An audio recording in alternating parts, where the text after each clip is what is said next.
May pasalamat ko na kita sa Bugay kay mo na pinakagahit ni sa regional level si Bugay na. Magkapas na lang ito ng tennis pero pagkakaroon, grabe na, di na ko kapas nila. Itaas nilang level.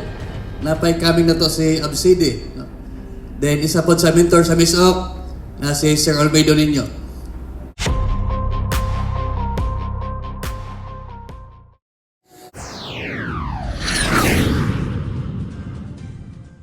Let us hear a message from our Assistant Regional Operation. Thank you very much, Mr. Speaker, to my classmate, our Arda, magsayo-sayo pa na remind ta sa mga basic kaya mga task. Sa to ang RCS, Senior Superintendent Pabre, Chief Inspector Almedo, sa atong snapping Troop Commander, palakpakan na to, no? Si Inspector Gane, sa iyang staff and mga daton leaders, no? So, familiar faces, salamat sa tanggap balik din sa regional office. Of course, nanday si Juan, si Inspector Talinis, no? Akong deputy sa CAPD, nag-over niya po. So, nalipay ko nga kasapon niya po. Engineer Noli, Nol, maintain mo, baka natigulang, Nol. Huwag di sumot ka bata, no? Dahil sekreto. So, na-assign ko sa Juan, no? Lailay nga mga region na po, then CAPD, napasalapat ang natagantag chance. The same problem yun sa pag-assume na ko sa CAPD, mga basic nga problema na itong mga experience. And then, very blessed last months ago, nabisitahan ta sa national, no? Kaya nakuhanta na nominate as the best contender sa best city sa national level.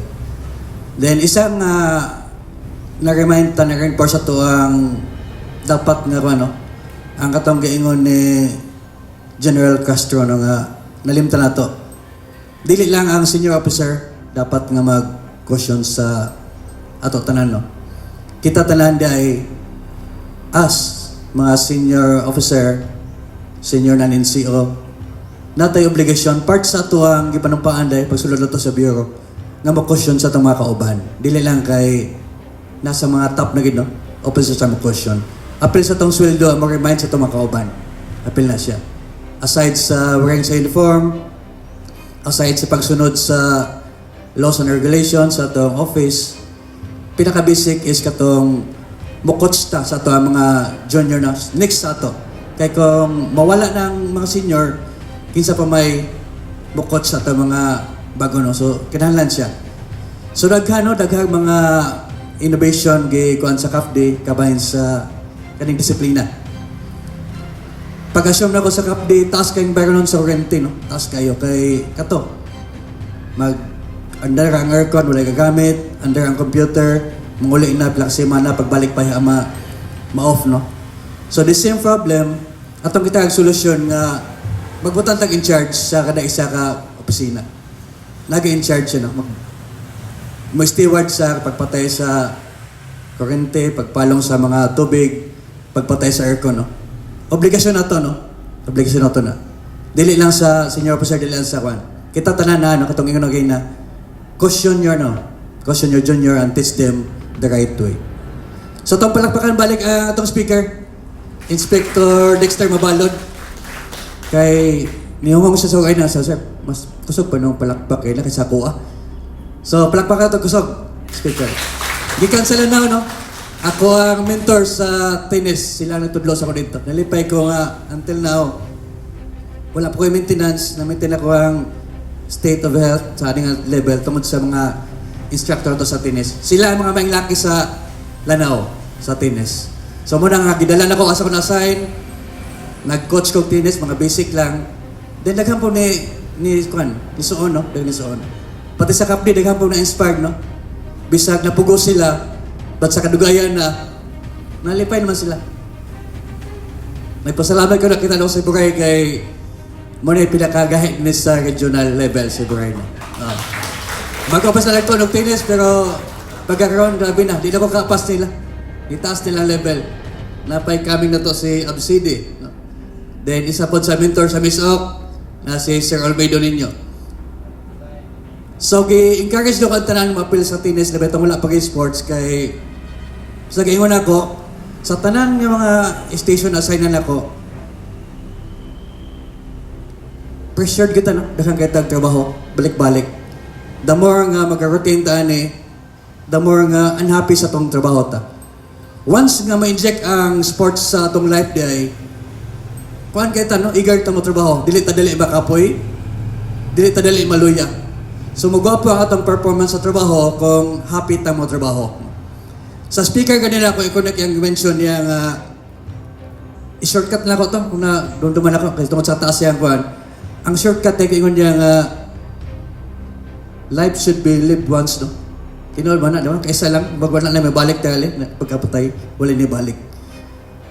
So kana siya nga life dapat no, once lang yatag sa to ha, we have to live it right no. Because living it right, that one's life is enough. Tama ba? So tama no. So tinabangan lang ito din sa safety na to. Then work happy no. Work happy. So that's all and may buntay sa tanan.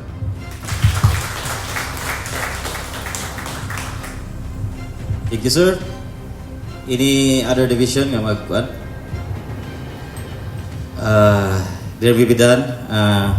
Let us now sing with honor and pride the Bagong Pilipinas hymn to be followed by the BEP hymn.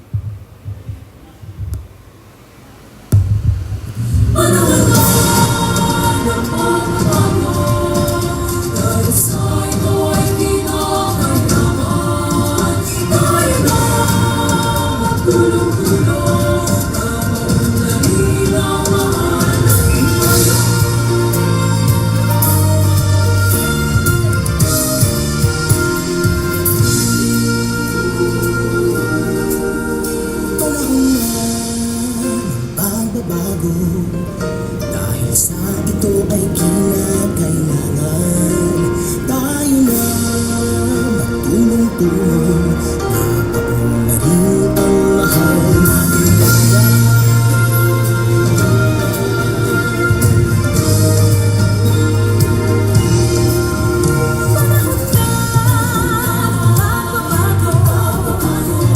Ayos ang mga dapat ayusin. Dapat na itungkulin ng bawat mamamayan dito sa atin.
that concludes our traditional Monday flag raising ceremony. This has been your host, Ifut Ribaldo. Thank you, and let's have a safe and productive week ahead.